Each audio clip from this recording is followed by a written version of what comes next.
for people that play overseas, being away from family, being away from home. A lot of people are not comfortable with that. Where you miss holidays, you miss birthdays. Miss holidays, you know, some people funerals. have kids, wives, things of that nature, family members who are sick.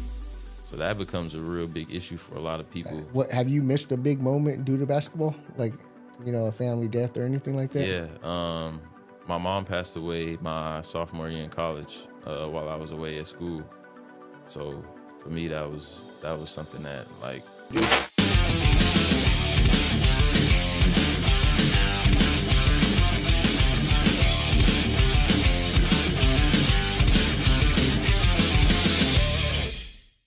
Welcome to Cincy Sports Talk. I'm your host, Roman Marquez. We're on episode number 11, and our today's guest is from Pratt College, Community College. He's played in Mexico. He's played with the Wyoming Cowboys, the Mountain West Conference. Our guy, AJ Banks. How you doing today? I'm good, man. I'm excited to be here. So yeah, we're just like I said, see you been staying busy playing basketball. For sure. Centennial High School graduate. Yep. So you're from the city. Cheyenne High School. Oh, Cheyenne High graduate. School. Yep, My yep. bad. But overall, like, where are you at right now in your career? So right now I just finished up playing in Mexico this past November. Finished my first full season with a team from start to finish, so that was great. Was that the first time you've done that? Yeah, that was the first time I've been with the team from the beginning of the season and all the way until the end. So Okay. that was a big step for me. My second year pro, I just finished, second year total. So now I'm gonna enter this new year, 2025, going back out to Mexico, playing there again. So how does that feel like? Because you say you played JUCO, came out of Cheyenne High School, then you go to JUCO, and then you go to Wyoming. Was being a pro ever cross your mind? Man, when I first graduated high school, I didn't think about even going to Division I. I just knew I wanted to play basketball. That's all I cared. Correct. That was all that was on my mind. So after my first 2 years, even, you know, at that point of, you know, what are you going to do after your junior college, I was still like, no, I don't really see myself going D1. I don't really care where I go. I just want to play. Yeah. I didn't really have it in my mind how far I could be going with this whole thing, but I just knew I wanted to play. And then, you know, I've had teammates, other people like, no, I think you can. And I was still kind of downplay it, just humbly speaking. And I think it wasn't until the start of my senior year that I really started to feel like, okay, this is something that I want to be able to enjoy for as long as I can, for sure. Obviously, I know I love to play, but, like, really thinking about the future, you know, being where I am today, I don't think I thought that was possible until the beginning of my senior year. Where'd your love for basketball actually come from? I think my dad, just growing up and being around sports all the time, my uncles, they always played basketball. So from a young age, it was kind of just an influence that was going on around me. I mean, I got a lot of memories of my grandma and my mom telling me that there was nothing they could do to keep me from not having the ball around the house from the time I started walking. Yeah, so it was always something that I was interested in, for sure. So what's some of your great experience, like going from, like, how is it going from the JUCO level to a Mountain West Conference? I mean, that's a big step, just even though the Mountain West at the time wasn't as big. Right. No, for me, it was crazy. So like you said, going from the JUCO experience of kind of having the bare minimum with everything. When I went to Wyoming, they were actually in the transition phase of getting a whole bunch of new facilities, all this high-tech equipment and stuff. So when I got there, man, I was like, this is like more than I could have ever imagined. Like, just the facilities, the weight room, the court, the way they handle nutrition, you know, all that type of stuff was so new to me. Yeah, it was new to me, but it kind of felt like this is a taste of how professionals are, if that makes any sense. So you go basically, did the JUCO route feel like more like a high school, or feel less than that when you're there? No, it was kind of like high school. High school? High school for sure, yeah. And then you get the taste of luxury going to Wyoming. Exactly. And for me, like, I was never a person that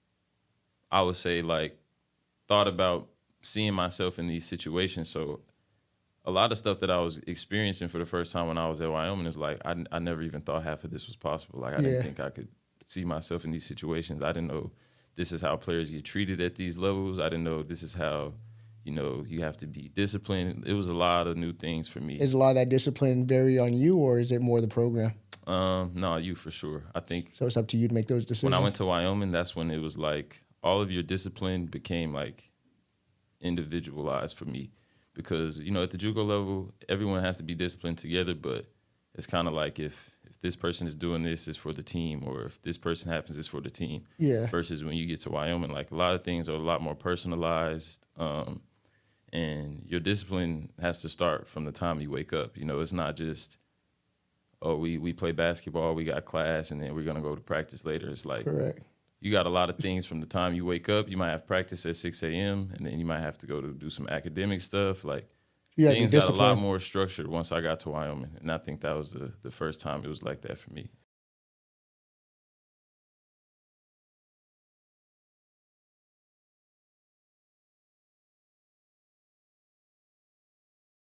I think my biggest breakout moment was two of them for sure. The first one was having my dad come to a game. When he came to a game in Wyoming, for me that was like fulfillment because, you know, I know my dad sacrificed a lot for me to be able to play as much basketball as I've played over the years, and you know he wasn't always able to come and see my games when I was in JUCO. So me being at this high level now, this new atmosphere, I wanted him to be able to kind of experience that as well. So having him there at my game now was for sure my favorite moment. And then also after that, after one of my games, I made it on Sports Center Top 10, and my dad was watching the game at the bar. And so the next day, I saw that he was recording, and like just to see his reaction to me on TV while he's still at home, like that. So was, did you find out from him you made it? No, so I got back from the game probably a little bit late, probably like 11 o'clock, and I just laid in my bed and I started scrolling on my phone, and then I turned my TV on and I started checking my notifications, and I'm like, there's a lot of people hitting me up right now. And I looked at one of my friends' messages. He's like, "Bro, you just on ESPN? You just on ESPN?" I'm like, "Nah, no way." So I turned the TV on. You know how late night the ESPN, it just kind of All reruns. So I'm just waiting. No, there's no way. Then I seen that for the first time when it came on for the top 10 plays. I was like, What number were you? I think You remember? like 8 or something like Yeah. that. But there was another guy with the dunk from the same game, from Fresno State. I think he got like 2 or something. Damn, that's the same conference and everything. Like Yeah. that's rare. Yeah, that was rare, and I feel like I should have beat him on that, but you know, it That's is. all right. But other than that, so then that's one of your bigger moments. How'd you guys do on the season overall with Wyoming that Oh, year? man. What was your season like? Both of my seasons there, we were bottom of the barrel. We were, I think, second to last and last the 2 years that I was there. My last year there, we actually made a pretty big run in the postseason tournament. We beat 2 teams that I don't think anybody was expecting us to beat. So that was kind of a triumph moment for me at the end, being able to kind of do something that nobody was expecting us to do. That was kind of a peak for us. Yeah. But yeah, we weren't too good during my time there. So your time there, I mean, of course you play against the Rebels in your hometown. Yep. Is there any type of animosity or any type of get off? Like I need to show like what they missed out on. For sure. I think that was definitely the mentality. Like, you know, I'm coming back home, and this is a team that didn't even consider me, or, you know, never even reached out or something like that. So for me, it was definitely more so of a chip on my shoulder. Mm-hmm. And prior to that point, we had already played in football. The football team played our football team first. So that's when I started to say, like, okay, I'm gearing up for when we play them in the basketball season, just because, you know, that's hometown, and I feel like I got to have a chip on my shoulder. And what do you think it is about the Rebels that they don't look at homegrown talent or anything, or it's not as much? Like we had a couple of players stay there, but for the most part, all are good. I mean, they're all good talent, but everybody that star on other teams, it's like, damn, we could have that here. Right. I think dating back like years and years ago, I don't think Vegas had a really good reputation as far as high level players goes. I think this was kind of just a place that was overlooked, maybe a few gyms here and there. I mean, you say a few, but we had Shabazz, Pierre, right, exactly, Elijah Johnson, right.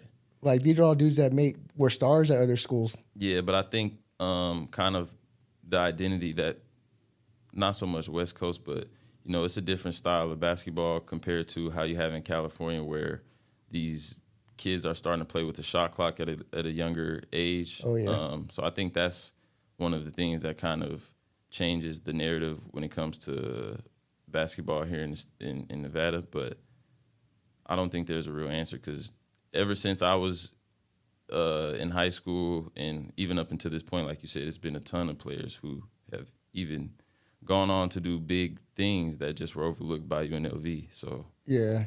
it's So kind of crazy. how was your first game against them? Did you go off? I wouldn't say I went off, but I had a pretty decent game. You did well enough. Yeah, I did well enough. Yeah, I think I had 9 points, which for me at the time was pretty good. Yeah, I mean, you're in a Mountain West jersey compared to playing in community college. Yeah, for sure. I think I had a dunk, but I had to add that to one of my favorite moments for sure, because that was the Playing against UNLV. playing against UNLV at UNLV for the first time. After the game was over and I came out of the locker room, I was just like overwhelmed with the amount of people that were there from my family. Like I had no idea all of those people from my family even came to the game. Yeah. And But so, you're home. It should be expected, right? yeah, for sure. Like obviously, I knew there was going to be a lot Yeah. more people than normal, but like it was an excessive amount of people to me that like they were able to get them in the back by the locker room. So it kind of Damn. felt like a real big homecoming for me, and that was like something that I'm definitely going to remember forever. So yeah, I mean, that's like a surreal moment just to even Right. get to that point. So then you finish up your you finish up your time at Wyoming. Is basketball still a thought in your mind, like, or you're thinking like, well, basketball this is my senior and I'm done? Nah, basketball was the only thing for me. So before my senior season started, we have media day here in Vegas for Okay. the Mountain West Conference. Correct. And so I came with a few of my teammates and my coaches or whatever. And my coach did something that I really appreciate, especially now looking back. But while we were here, he invited my high school coaches, my AAU coaches, my dad, and I believe one other person. But he invited them all to dinner with me, and he kind of had the conversation and the sit down. And he was like, you're entering your senior season. And he's like, why? Like, what do you see yourself doing with basketball? Like, what is your plans? And I was like, my fear is to live an average life. And at my perception of what an average life back then is different than what it is now. But, I was afraid of falling into I just got to get a 9 to 5. The workforce. I never wanted to stop playing basketball. So, and I told him, like, this is something that I want to be able to do for my career. Like, I want to be able to provide for myself, provide for my family, all through basketball. Like, I don't see myself letting anything else become an option for me until it has to. So after my senior year, I was like, I didn't know what direction I was going to be headed, but I knew I was still going to play basketball. So I signed with an agent ignorantly. I didn't know too much about how that process works. So I signed with an agent, and I just, from that point, after I graduated, everything was just work, work, work. So how is that? Like, what's your advice to even players coming up that might not even get to go like do an NBA tryout or something? What do you advise them as far as, because you said the agent was a bad choice for you? Well, not necessarily a bad choice. I just wasn't educated at all. So And, what would be some educational stuff we could give them? I would say definitely have a plan, not for once you're done with ball in your senior year, but while you're playing, like, understand that there can be different destinations that you can reach. Obviously, for everybody playing, your goal is to probably make it to the NBA, but Yeah. you got to understand that there's a lot of other avenues out there for you to still fulfill your dreams and potentially make it there. But for me, I didn't have that plan while I was playing. So the reason I say have a plan while you're playing, because that'll help you be more so structured and focused with your goals after ball. It'll make you think more about how you should be playing the right way, being a person off of the court that these teams who are you're going to want to pay you a lot of money can say, I can trust this guy. Yeah. I wouldn't have to worry about the type of person he is, the type of teammate. Just having all these type of things in mind before you get to the point of, okay, what's next, I think is big, because it can really set you apart from people who may have more success than you when it comes to like their careers in college or whatever. But, there's a lot more that goes into becoming a professional. There's a lot more that goes into becoming whatever it is you want to be. But especially with basketball, you just have to be aware that there are ways for you to make it and still continue your career. Because you didn't take the NBA route, but you've played in, what country you played in? Africa, Iraq, and Mexico 3 times now, going back and forth. That might be home pretty soon or what? Hey, I think so. I think so. And my Spanish is pretty good. Getting So better? yeah, So you like out of all the places you've been to, what's the best place you think you can be more relaxed at? Mexico for sure. And what does it there for you? Like I said, it's close to home. For me personally, I've been able to kind of be respected by this market, meaning I've been able to go there this year playing in a few different leagues for a few different teams and really make a little bit of noise, get my name out there, become a little bit more well known, and I think also my playing style intrigues them as well. How are the crowds like over there? Oh, amazing. For the most part, amazing. I was able to make it to playoffs for my team that I played on in the middle of the year, and Okay. those crowds were crazy. Is it soccer crowds or what type of crowds we getting? Here, this is how I'll put it into perspective. So I played, one of my teammates was Vander Blue. I'm not sure if you know who he No. is. He played at Marquette with Jimmy Butler. Oh, okay. So a little bit ago. Yeah, so he also played in the NBA. But he's as still well. playing right now. He's not playing currently right now, but he's still an active player. Okay. Yeah, but this is a guy who's played on the Lakers with Rondo, who's played in the NBA.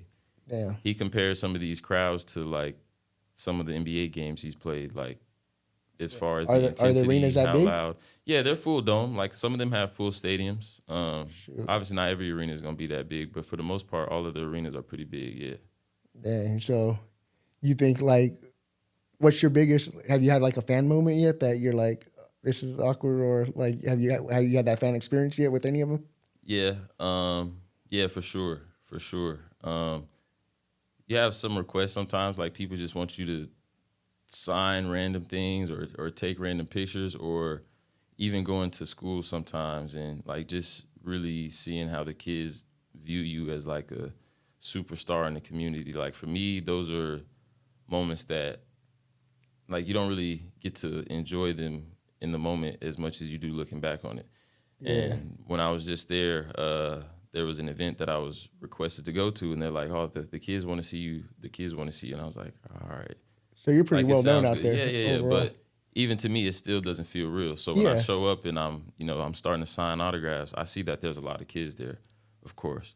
But afterwards, I got to see a picture of myself from like afar, and I got to see the amount of kids that were there, and like I was pretty much speechless, bro. Like Damn. I mean, I would have never thought that I would have a school full of kids lining up for me to get an autograph. Like that's not something I you see came for from a myself. community college to that. Now that's Right. a whole nother Exactly. experience. And so you have people who might say, I mean, well, he's just playing in Mexico, or even for me, I have those thoughts sometimes. I want to make it to bigger places, but Yeah. I think I've really been starting to realize the position I'm in and become grateful. Like Appreciate you don't really, the moment you're in now. like you don't really get to go to a different country and be welcomed in and praised and I mean, even being from your own city, sometimes you don't get the recognition. exactly. And so that's kind of been on my mind moving forward when I consider, how long I want to play in Mexico. Is this somewhere I see myself finishing my career? So that's Yeah. definitely another thing that plays. So out of all the plays a places part. you've been to, where wouldn't you want to go back to? I'm gonna say Iraq. How long were you there for? I was only there for a month and a half, but Okay. I think, like I said, I think I enjoy the most from these experiences. Being able to integrate into the community, being able to explore, travel, and see things while I'm inside of these countries. I think it's a lot harder for you to get those experiences in Iraq. I think the older I get as well, being away from family and having to worry about other things like, some of the things that are happening in other countries, I think that's another factor that kind of deters me away from Yeah. things like that. Did that ever cross your mind, like when they told you couldn't play in Iraq? Like, man, we At just went first, to no, war. no, not at first. That was a part of my career where I was just so hungry to play anywhere. Like I would have done anything. Did you know just there to was play. basketball in Iraq? Like, I didn't at first. Like, It didn't how's the even league out cross there? my mind that it was professional basketball in Iraq.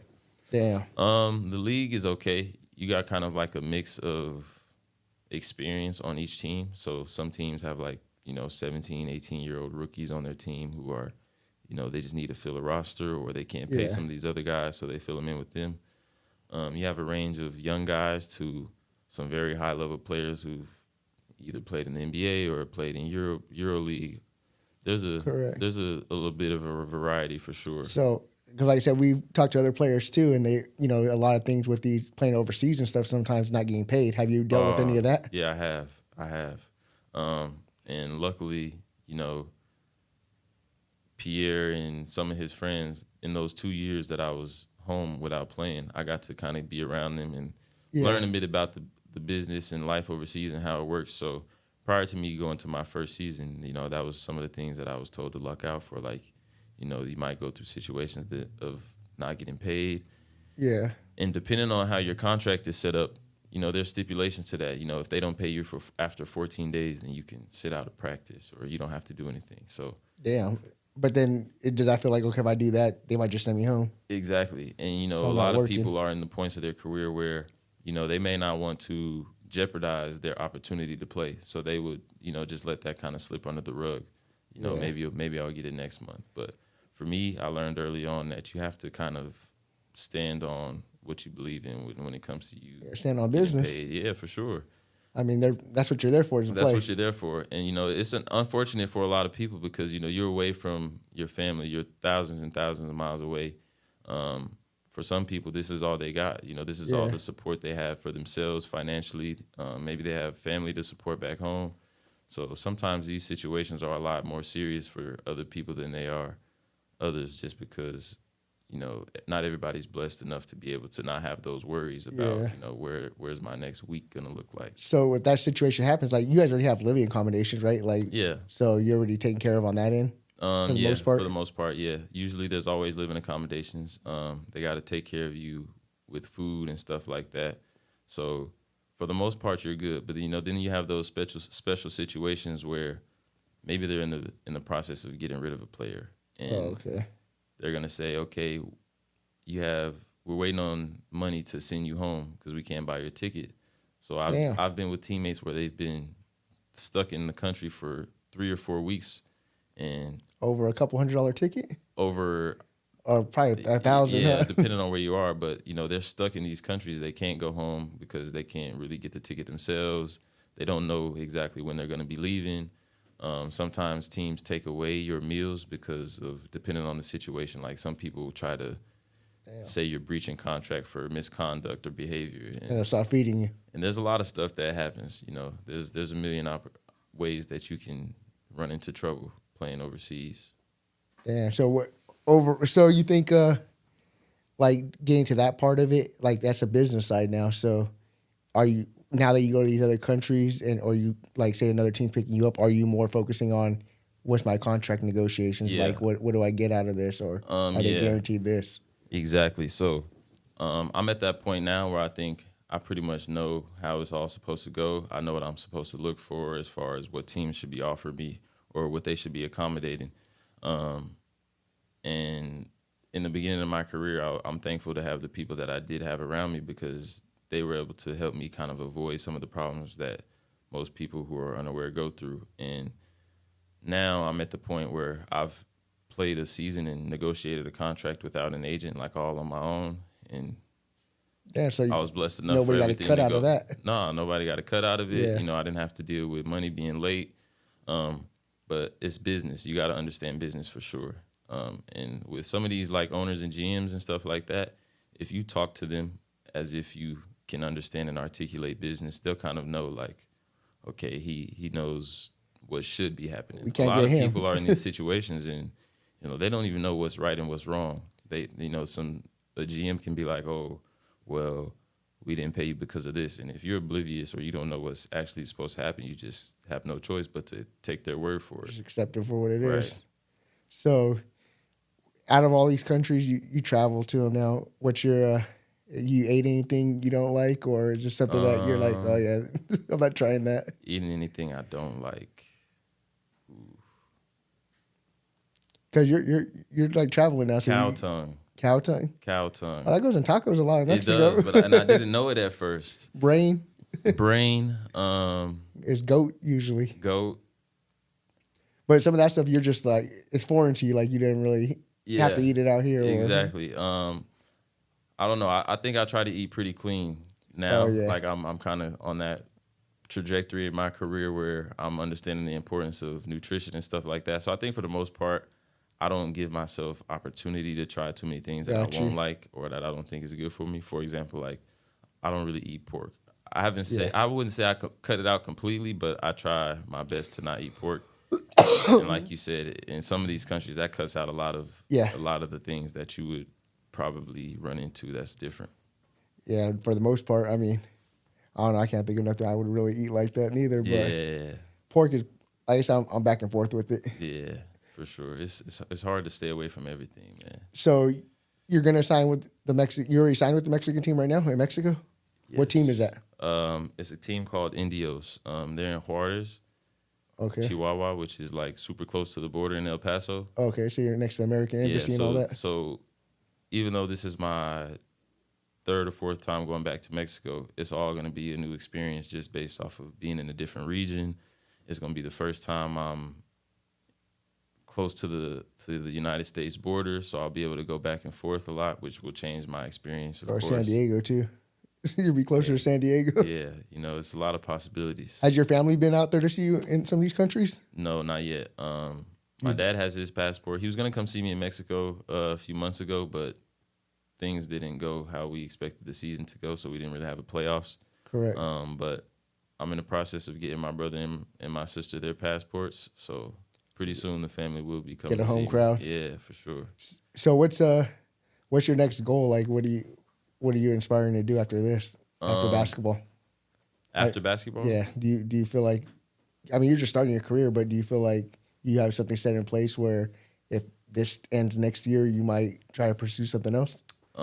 Yeah, I think I have a ton of very positive interest. One of my newest ventures that I've been kind of contemplating is whether or not I want to be a dentist after. That's something that I could definitely see myself doing. So you want to go back to school? That's the only thing that I would go back to school for, but I'm not Got you. 100% sure. But yeah, I have a really big interest in cars. So after basketball, I absolutely love cars. So I could definitely see myself Like doing old some- schools or what? like old schools, mostly older cars, Okay. but a little bit of everything, a little bit of JDM style, a little bit of classic American. Yeah. So you're just not a hooper then. No, You, I do a you lot, got, man. You got some stuff I'm a in you. skateboarder. I skate on the free time. There you Bro, go. I do a lot. Like I do a lot, bro. I have a lot of interest, and for me, no matter what it is that I do after I'm done with basketball, it's something I just want to make sure it's something that I really enjoy. It's something that I love to do. Obviously, there might have to be a few different paths to get into those points, but Correct. something that I'm passionate about, something that I'm going to be able to impact other people, especially kids. Like I'm at that point in my life now where I want to be able to leave something for the people around me. I want to be able to be remembered for more than just myself, more than just basketball, more than just my family. Like I want to be able to touch as many people as possible in a positive way. So Correct. no matter what it is I do, which there's a lot of possibilities, I just want to be able to. Well, it seems like you're not closed minded, so you're open Yeah, to I'm open everything. to a lot. I'm open to a lot. I have a license in the financial industry. Damn. So see, Yeah, they see you with it's a that lot, jersey man. on. I'm That's all super they know. versatile. Yeah, I could be a coach one day. You never know. You ever think coaching? Like you would want to coach? You think? Or As of right now, my answer is no. yeah. But then I think about like at some point wanting to coach my kids and things of that nature. So That's how you end up being a coach most of the time. exactly. Just So fall I into that. think it'll happen at some point in my career. I'm not sure how serious it'll be. Whether it'll be just wanting to coach my kids or possibly coaching professionally one day. I kind of just think it's going to depend on what the rest of my hobbies are after I'm done. Correct. What's some of like the biggest differences going from college to that pro level that you've seen? Like, is it the money? Is it the housing, the way they accommodate you, or I think the biggest fan difference base? from the college to the pro level is being independent, it's all on you now? it's all on you. There's no itinerary being sent out for how you should be living your daily life other than, this is your job now. So practices and games and team events and things like that, obviously you're obligated to do those things. But I think the biggest difference after that is how you are with your habits. How are you spending your time? I think that's what becomes the difference because, like, you're not obligated to go to school anymore. You're not obligated to report to your coach and, Yeah. have curfew and things like that. So I think the biggest difference is just being on your own in the world, having to make decisions for yourself, and also for people that play overseas, being away from family, being away from home. A lot of people are not comfortable with that. Where you miss holidays, you miss birthdays, Miss holidays, you know, some people funerals. have kids, wives, things of that nature, family members who are sick. So that becomes a real big issue for a lot of people. What have you missed a big moment due to basketball, like a family death or anything like that? Yeah. My mom passed away my sophomore year in college while I was away at school. So for me, that was something that, like, obviously you would never expect to have to deal with while you're away. How'd you get that? Your dad called you, or like how'd you Yeah, take my that? When dad. it happened? So my mom had earlier that year she had already kind of had a situation happen. She had a stroke. So she was already starting her recovery process. She's starting to become better. So for me, I was like finally getting to a point of, oh, okay, I don't have to worry. You know, she's on her way to being back healthy, and she got sick again, like caught pneumonia, and it was just kind of like a random thing that happened. So for me, it was pretty tough because not only was I oblivious to kind of the things that were happening leading up to her passing away immediately, but you know, I was stuck in a situation where, okay, I'm not there. Do I make my dad buy me an emergency flight back home? Do I wait a day or two? So there was a lot that I had to deal with regarding that situation. And for me, I don't think it can get any worse than that Yeah, I as mean, far as experiences go for me. yeah, not a lot of people. I mean, a lot of people could understand it, but a lot of people never had to Yeah. deal with a mother passing. I Right. mean, that's probably the closest thing you have Yeah, for to sure. anybody. So, I mean, so you and your dad got a tight connection too? Yeah, 'Cause me it and my seems dad like are you close as well. talk Yeah, highly of him. yeah, for sure. That's like my superhero. None of the stuff that I've been able to accomplish would have been possible without him. Both of my parents, for sure. Yeah. But yeah, my dad, I think I look at him very highly. I have huge respects for who he is as a man, and I think that most of my hardworking traits come from, you know, seeing him do it day in, day out. So With no questions and no with no questions, it's just what has to be done. Yeah. So that I think that's where my worker's mentality comes from. So after you're done, you think you would come back? Are you gonna stay in Vegas, or you have like you think another country or somewhere could be your destination? Yeah, I don't want to even be in Vegas now. No. Nah. Yeah. Everybody. Once you travel, you have that experience. You're like Yeah, so many but things to see. I think because I've been able to experience so many different things, I've seen all that is possible for myself as far as lifestyle goes, and I think there's a lot of baggage that comes from being in your hometown. I mean, obviously, you can have baggage no matter where you are, but Correct. just being in environments that, you know, you've kind of been used to your whole life, I think it really stops you from being able to grow. Yeah. Depending on, I mean, it varies But person to I get it, person. because it seems like if you don't leave, you never grow, and then you're stuck, and you never leave your hometown. Before I left for college, I had never really experienced living anywhere else other than maybe a vacation to California for a day or two, or Yeah. Arizona or Utah. But I've never gotten to experience a daily life outside of Las Vegas until I went to school. So when I left for college, I was like almost like culture shocked with everything though. Yeah. Like I mean, why going to Wyoming or even going to Kansas, Kansas, compared to yeah, Vegas like, is I didn't think a lot of this stuff was even real, like cowboys and yeah. you know, people living on Farms. ranches and stuff like that. So I was just exposed to a lot more that I would have never been able to experience, or I would have never been able to understand. And I think just from place to place that I've gone, Kansas, Wyoming, Africa, just seeing all these different possibilities of what life could be like, I think has kind of altered my perception. And I think I've been able to grow the most when I've been away and in new environments.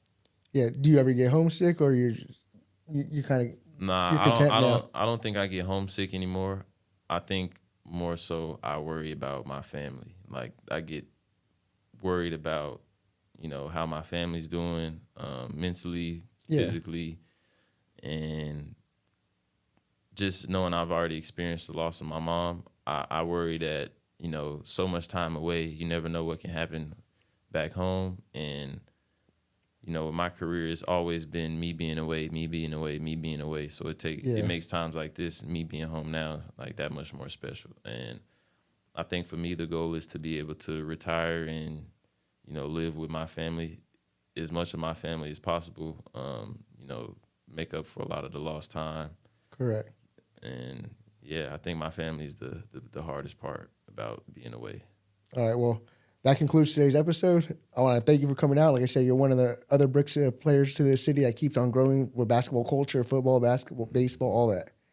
So, like I said, I mean, you got a lot of bounce to you. Yeah. So I just hope the career continues and you keep on doing well Sure. and see where you end up in the future. I appreciate it. I thank you guys for having me, man. This is something that I think I really appreciate, and just being able to kind of share a little bit of my experiences. I don't take it for granted. So thank you for having me. Yeah, we just want to, like I said, shed the light on players.